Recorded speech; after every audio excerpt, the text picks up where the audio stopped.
দর্শক, সিলেটে চা শ্রমিক কনভেনশনের খবরাখবর আমরা জানছিলাম। ঢাকার সূত্রাপুরে বিস্ফোরণে এক পরিবারের ৫ জনের মৃত্যুর ঘটনায় রাঙাবালিতে এখন শোকের ছায়া। সন্তানকে হারিয়ে মাও এখন বাকরুদ্ধ, জানেন না কিভাবে চলবে তার সংসার। আত্মীয় স্বজনরা বলছেন কিভাবে অগ্নিকাণ্ড ঘটনাটি ঘটেছে তা এখনো কেউ জানতে পারেননি। কামরুল হাসানের প্রতিবেদনে বিস্তারিত। ৪ সন্তানের মধ্যে ৩ মেয়ের বিয়ে হয়ে গেছে। একমাত্র রিপনই ছিলেন তার শেষ আশ্রয়। এখন সেই ছেলেও নেই।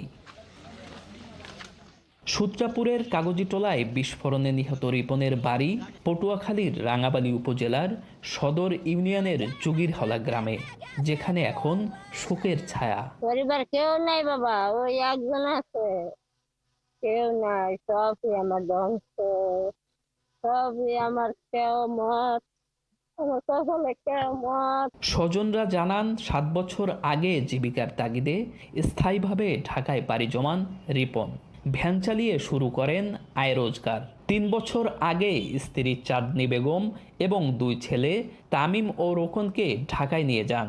১.৫ বছর আগে তাদের সংসারে আসে ফুটফুটে কন্যা সন্তান আয়েশা। আমার ৫টা পরাণ গেছে চল্লা, আল্লাহ আমি কি কমুনে। ওদের থেকে যে আমরা কিছু নিব, যে কি হয়েছে আমরা এটা জানতে পারবো, ওরকম কিছু আমরা পাইনি। কারণ ওরাই তো বেঁচে নেই, কার থেকে নিব আমরা? পরিবারের উপার্জন করতে একমাত্র রিপন, কিন্তু পুরো ফ্যামিলি এই অবস্থা মারা গেছে। এখন আমার শাশুড়ির অবস্থা খুব করুণ অবস্থা। ওনার দেখার মতো আপাতত কেউ নাই। চাষিরি নিয়ে আমরা খুব চিন্তে আছি। এই একটা সুস্থ মোটামুটি সরকার থেকে যদি আমরা কোনো ব্যবস্থা পাইতাম, যে হেল্প পাইতাম, তাহলে মনে হয় যে আমরা একটু সরকার থেকে যে হেল্প হইলে আমরা আশ্বাস দিতাম যে সরকার থেকে আমরা একটু হেল্প পাইছি। এলাকাবাসী জানান সন্তানদের মুখে হাসি ফোটাতে ঢাকায় গিয়েছিল, কিন্তু তার স্বপ্নটা পুড়ে ছাই হয়ে গেল আগুনে। এই পরিবারটা একবারে নিঃস্ব হয়ে গেছে। এরা একটি পরিবারে ৫ জন ছিল, ঢাকায় গেছে কামাই করতে, কিন্তু আসতেছে তাদের লাশ হয়ে। পুরো রাঙ্গামালী শোক আহত সবাইকে তাদের রুহের মাগফিরাত কামনা করি।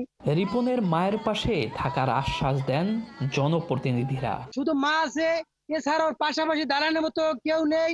যদি পারেন সর্ব জায়গায় যে জায়গা দিয়ে পারেন, যে অসহায় পরিবারটার জন্য সহযোগিতা করবেন। গত ১০ জুলাই দিবাগত রাত ১টার দিকে পুরান ঢাকার সূত্রাপুরের কাগজিটোলা এলাকায় একটি বাসায় এ দুর্ঘটনা ঘটে। দগ্ধদের প্রথমে জাতীয় বার্ন ও প্লাস্টিক সার্জারি ইনস্টিটিউটে ভর্তি করা হয়। এরপর পর্যায়ক্রমে ৫ জনের মৃত্যু হয়। কামরুল হাসান, ৭১, রাঙাবালী, পটুয়াখালী।